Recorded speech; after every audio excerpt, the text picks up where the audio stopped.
Salut tout le monde, c'est Maxwell FCB. Aujourd'hui, on se retrouve pour le récap de cette petite semaine 6.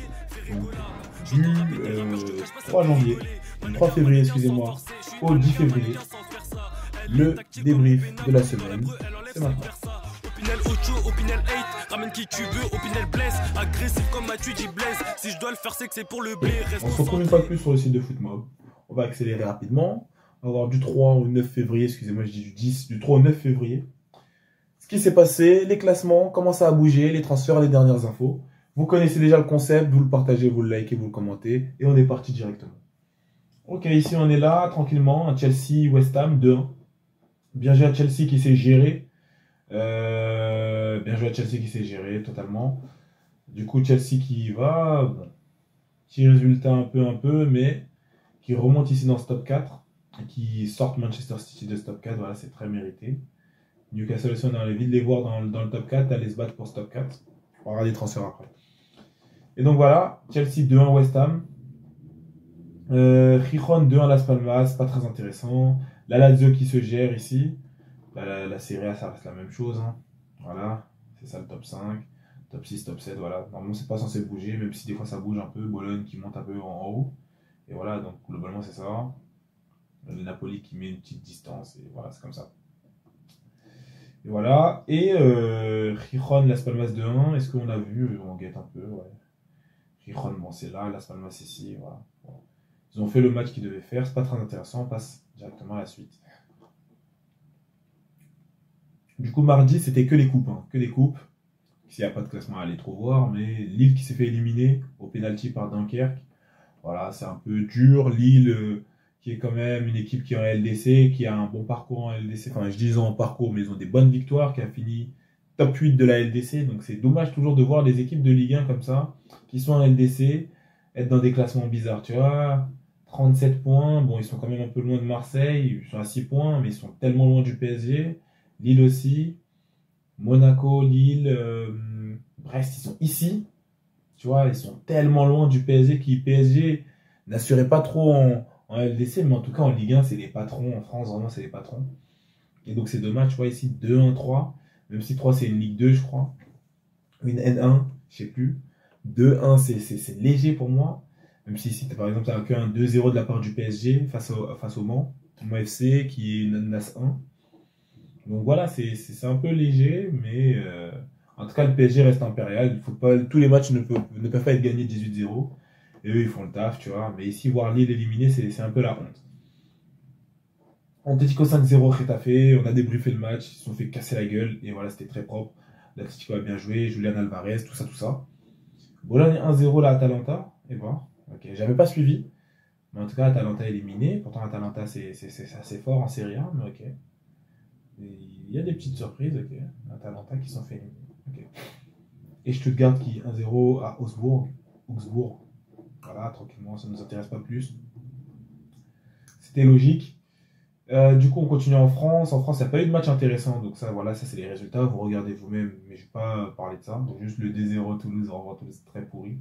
Et comme quoi, tu vois, Angers 3-1 Strasbourg. Les Marseillais vont venir nous dire que c'est difficile de gagner à Strasbourg, mais Angers l'a fait. Ici, Newcastle Arsenal, on l'a débriefé 2-0. Newcastle qui était au-dessus physiquement, qui était au-dessus à l'aller, au-dessus au retour. Taper ici, taper là-bas. Et voilà, donc ils les ont gérés. 3-2 ici à Leganés. Le Real qui a mis une petite équipe B avec Vinicius et Rodrigo qui sont rentrés. C'est une honte. Et ils ont gagné à la 92e. Mais Ancelotti s'efforce de ne pas mettre les jeunes sur le terrain. Ben, c'est très bien. Et le Real, je pense, le paye cash vraiment très sévèrement. Ce manque de jeunes sur le terrain. 3-2 à Leganés. C'est une honte, comme j'ai dit. Et puis voilà, en tout cas, il continue. En demi-finale de Copa del Rey, avec les autres, dont on parlera après. Milan 3-1 à AS Roma. Voilà, tranquillement, logique. Leverkusen 2-1 ici contre Köln. Un peu léger, prendre 2 buts. Köln, je ne sais pas si c'est pas de la Bundes 1, en tout cas, je ne les ai pas vus. Mais voilà. En tout cas, ils ont gagné, c'est plus important. Le jeudi, alors, Fiorentina Inter 3-0. Ça me surprend totalement. Tu vois. Parce que l'Inter, quand même, tu vois, c'est un minimum chaud. Tu vois, c'est un minimum sérieux. Ça perdait pas beaucoup. Mais se faire 3-0 par la Fiorentina qui voilà, est sur une bonne remontée. Tu vois, c'est pas mal. Bon, ils ont perdu ici, ils ont fait égalité, mais Tu vois, la Lazio, Genoa et l'Inter maintenant. Donc la Fiorentina qui joue bien en ce moment et qui 3-0 l'Inter. Et vous avez vu le match sûrement Inter-Monaco, donc vous savez à quel point c'est difficile de gagner contre l'Inter. Mais bon, ça peut aussi arriver. Un Sissi qui bat, voilà, j'ai même pas envie de prononcer leur nom. Liverpool qui casse le cul à Tottenham, c'était terrifiant vraiment. Et donc voilà, hein, c'est pourtant Tottenham qui avait gagné 1-0 à l'aller. Mais Liverpool en ce moment, c'est. Même si on dirait qu'ils ont une baisse de régime, on dirait, tiens, un 4-0. Donc voilà, c'est délicat d'aller chercher Liverpool, toujours. En EFL Cup demi-finale, ils vont aller jouer leur finale tranquillement. Face à Newcastle. Ici, 2-0 Sasuna, 5-0 Valence, on a tous vu le match. Je suis très content de ce match du Barça, j'avais déjà dit pourquoi. En tout cas, c'est très bien de la part du Barça. Il va aussi accéder avec la Real Sociedad et le Real, et l'Atlético et du coup et le Real du coup en demi-finale de Copa del Rey. On verra qui tire qui. Moi j'espère tomber sur le Real parce que globalement je leur fais pas confiance. S'ils tombent sur l'Atlético ils peuvent sortir et j'ai envie de sortir nous-mêmes le Real. Vendredi 7. Nantes-Brest, Brest a géré son match, PSG a géré Monaco. Tu vois, donc c'est là où on se disait, j'ai débriefé ce match, c'est là où on se disait vraiment le PSG va pouvoir être freiné par des équipes comme Monaco, comme Brest contre Lille, contre Marseille, contre Nice peut-être. En tout cas, les équipes qui jouent la LDC, plus les équipes qui sont à chaque fois à côté dans le classement. Donc ça nous faisait un top 8 environ avec Brest, excusez-moi, avec Marseille, Lyon et Nice. Mais ouais, personne ne peut freiner le PSG actuellement qui sont sur une forme indélébile. Voilà, qui sont sur qualifiés sur les 5 derniers matchs, mais qui sont en tout cas très performants, qui ont marché sur leurs 2 derniers matchs de LDC, qui ont marché sur Brest, tu vois, qui ont marché sur Monaco. Donc le PSG c'est très fort, et puis voilà. Bon, en tout cas, Monaco c'est très doux devant et ça rate beaucoup. Mais de toute façon, le débrief est là. Si vous voulez aller voir le débrief de ce match-là, il existe. Vous cliquez sur le PSG Monaco. Rayo Real Baila, ok. 1-0 pour le Rayo Vallecano qui remonte. Hein. Je disais les sous-estimés, mais ils sont 6e. Ils étaient ici et maintenant ils sont 6e. Donc voilà, ils remontent tout doucement. C'est pas mal pour eux. 2-1 Juve qui se gère, ok, un minimum. Voilà. Qui a rencontré l'Inter. Vous aussi vous avez rencontré l'Inter? Ok, bizarre. Ok, qui s'est géré tranquillement. Juve qui reste à 5 points, à 5e, 43 points. Bon. Il y a tout de même une petite distance avec les premiers. Leverkusen, voilà, Bayern qui s'est géré. Voilà, comme d'hab, 3-0. Et voilà, c'est tout pour ce vendredi.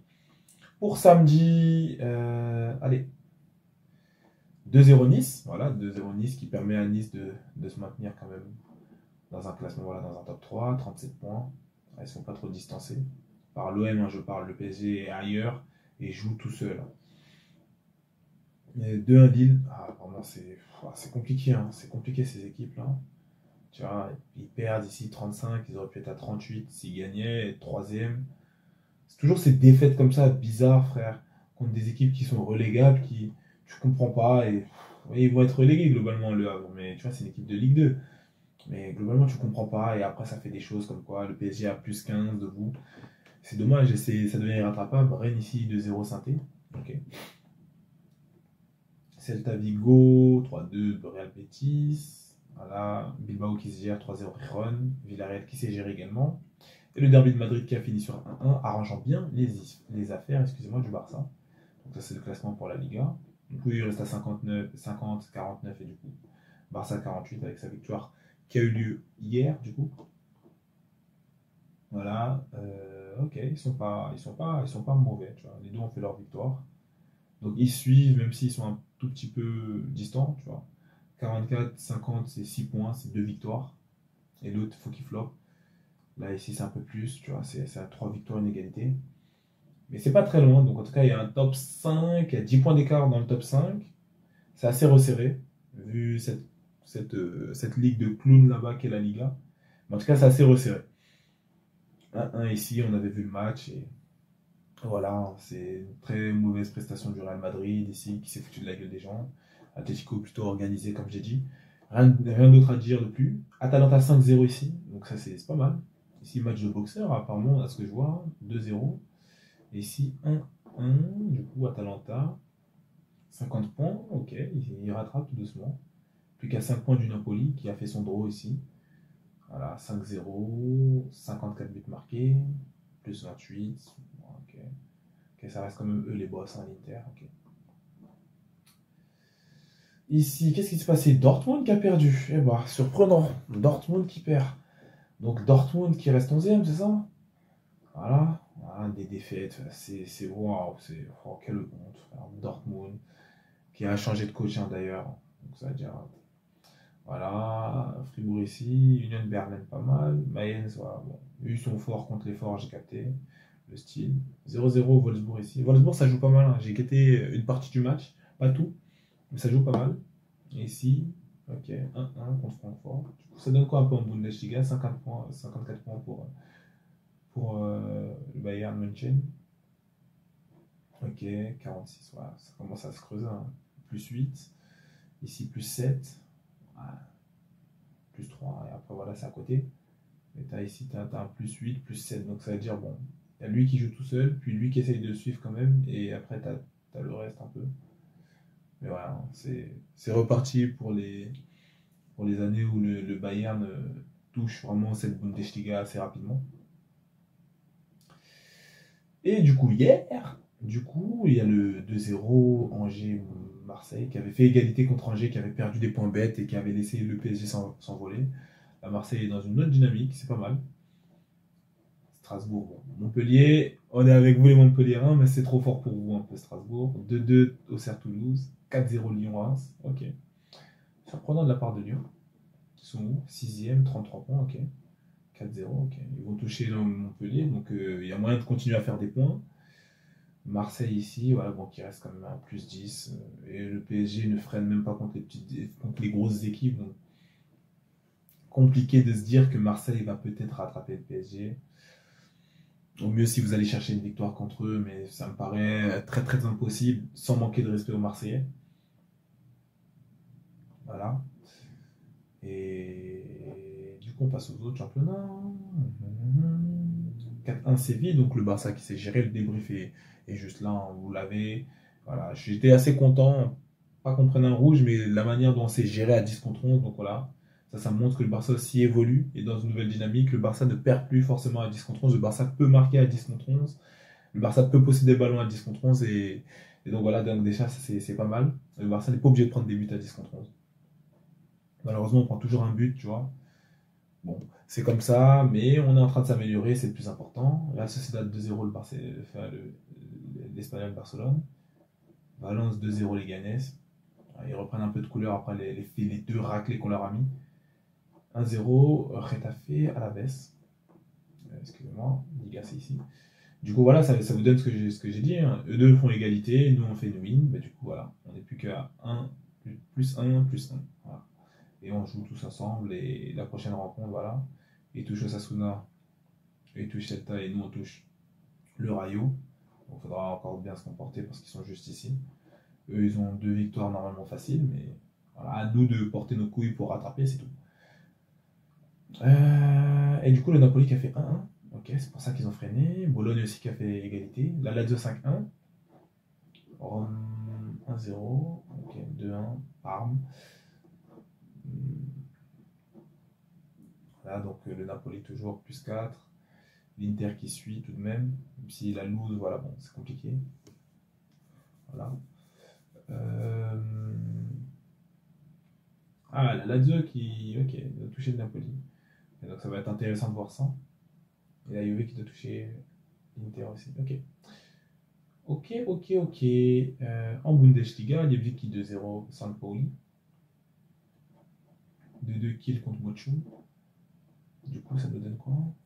Leipzig qui a 36 points. Mais comme j'ai dit, c'est tellement distordu là-bas en Bundesliga que... Bon. Et ici, la grosse surprise, Liverpool qui a envoyé une équipe C. Bon, ils se sont fait sortir du coup. Ils ne peuvent pas tout jouer à fond. Je pense qu'ils ont fait ce parti pris-là. S'ils passaient avec leur équipe B, C, ils sont contents. Ils ne sont pas passés. Là, c'est des équipes qui donnent tout pour ces compétitions qu'ils font rarement, tu vois. Liverpool qui est premier en LDC, premier en PL, qui joue une finale de FL Cup. Moi, je trouve ça dommage, tu vois. Et en fait, ils sont obligés de faire reposer leur équipe avec le niveau et l'intensité de jeu où ils jouent. Mais je trouve ça dommage, entre guillemets, d'abandonner un peu une compétition au tour 4. Ici, il suffit d'en faire rentrer 2-3 joueurs et puis tu as ses buts. Après, t'as pas envie de te blesser là-bas, mais vu que tu joues une finale très bientôt. Mais voilà, c'est dommage. Parce que c'est une saison où tu peux tout prendre et à toi de mettre les bouchées doubles pour tout le faire et après la saison prochaine te reposer. C'est un cycle, c'est un roulement, il n'y a pas de souci. Aston Villa 2 en Tottenham. Ok. Tottenham, ouais, Tottenham n'y arrive pas. Quand c'est pas une équipe sérieuse en face, Tottenham, bon. Tottenham, c'est 2 raclés en une semaine. Voilà, c'est pas une raclée, mais Tottenham, c'est 2 défaites en une semaine. Bon. Au niveau des transferts, je l'ai montré tout à l'heure. Du coup, on a le prêt de Marcus Rashford de Man United à Aston Villa. Ici, Brighton qui a acheté un attaquant, ok, 25 millions. Feyenoord qui a acheté un attaquant, enfin, Milan qui a acheté un attaquant qui vient du Feyenoord. On a le gros achat de City qui continue de se renforcer. Milieu défensif, apparemment, Nico Gonzalez. Pour 60 millions, le Barça a touché une commission de 13 millions. Parce que je crois qu'il y avait un contrat, un accord avec Porto. Du coup, merci pour vous, Man City, pour ces 13 millions qui sont allés directement dans les poches de Deco et Laporta. Bayern Munich, ben voilà, c'était prévisible. Mathys Tel qui n'a pas assez de temps de jeu, donc qui est parti en prêt à Tottenham. Bayern Munich qui fait beaucoup tourner, tu vois, qui ont un banc de fou. Mais des fois, ça peut ne pas convenir à la situation. La situation ne peut ne pas convenir aux joueurs, du coup, qui décident de trouver un autre club. Je pense que c'est ça, hein, globalement. Il s'est plaint de son temps de jeu. Tottenham, il va un peu plus jouer. On l'a vu rapidement, le match de EFL Cup, Carabao. Voilà, mais globalement, voilà. C'est qui va aller dans un jeu, dans une équipe pour trouver un peu plus de temps de jeu. Brighton, ok. Donc lui ne devait pas trop jouer. Ok, en prêt de 5,5 millions, très bien. Donc on te prête un joueur, ok. Voilà, donc Chelsea commence un peu à lâcher les joueurs. Lâcher les joueurs, vous êtes beaucoup. Aston Villa qui recrute pas mal en ce moment. Ok. Et Joao Félix à Milan. Ok, bon, s'il veut son temps de jeu, ouais, pourquoi pas. Pourquoi pas. On a aussi Vinicius, là je le dis oralement, je ne montre pas à l'écran, mais on a aussi Vinicius qui a apparemment refusé un contrat de prolongation au Real Madrid. En vrai de vrai, on pense qu'il va très rapidement en signer un autre. Hein. Je ne pense pas que Vinicius peut quitter le Real Madrid. On a aussi apparemment Flick qui a placé Iñaki Peña en numéro 2 du Barça. Voilà, à cause d'un retard qu'il avait fait en demi-finale de Supercoupe quand on devait jouer contre Bilbao. Donc voilà, et apparemment il y a eu des petites frictions. Je pense que ça va être réglé. Mais attention, peut-être que Peña voudrait partir au mercato d'été. Donc il faut faire attention à ça parce que je trouve que Peña c'est le futur du Barça. C'est lui globalement qu'il faut former. C'est ni Ter Stegen, ni Szczesny. Szczesny qui est venu renforcer. Merci Szczesny, tu vois, Szczesny c'est mon gars. Mais il est venu renforcer le futur, l'avenir, c'est Iñaki Peña selon moi. Et donc voilà, il faudrait faire attention à ça. En tout cas, c'est tout pour ce petit récap de la semaine 6 de cette année de foot, voilà, de lundi 3 février au dimanche 9. Dimanche 9, ouais, c'est ça. Tu likes, tu partages, tu commentes et tu t'abonnes. N'hésite pas à me dire si tu as des petites infos que j'ai pas relevées forcément ici dans la vidéo. N'hésite pas à les mettre en commentaire. N'hésite pas à me dire si tu veux que je parle d'autres sujets. Et tout dans des vidéos. N'hésite pas à donner des petites idées de vidéos. N'hésitez pas, franchement, j'écoute, je lis tous vos commentaires. Il n'y en a pas beaucoup. Prenez soin de vous et des vôtres. Et à plus pour la prochaine vidéo.